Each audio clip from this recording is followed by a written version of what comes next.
हमरा फसैनी रे। आज सुने में अइलौ सर छौड़ी से बतियैनी रे। प्यार जदि करमि त प्यार देबौ रे। धोखा देमि त सुधार देबौ, भेजे में गोलिया मार देबौ। अरे धोखा देमि त सुधार देबौ, भेजे में गोलिया मार देबौ।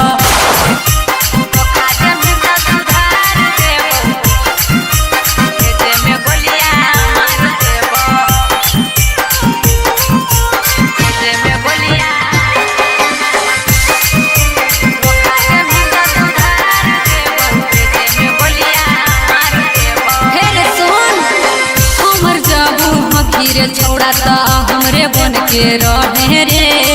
एने ओने मुँह हमारा बेके कोरस सनई करे रे।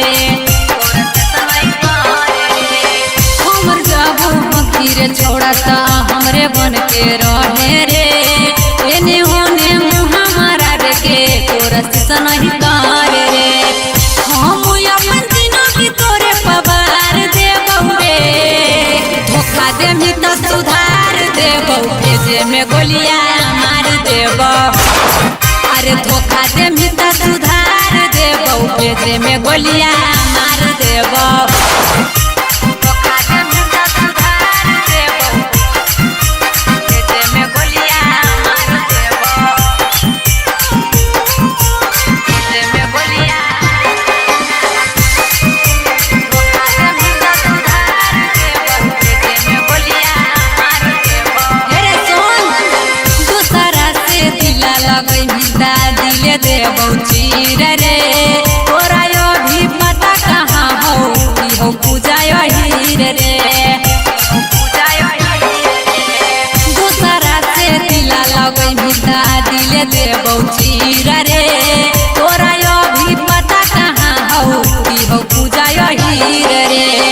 प्यार के पहिला उपहार देबौ रे। धोखा देमि त सुधार देबौ, भेजा में गोलिया मार देबौ।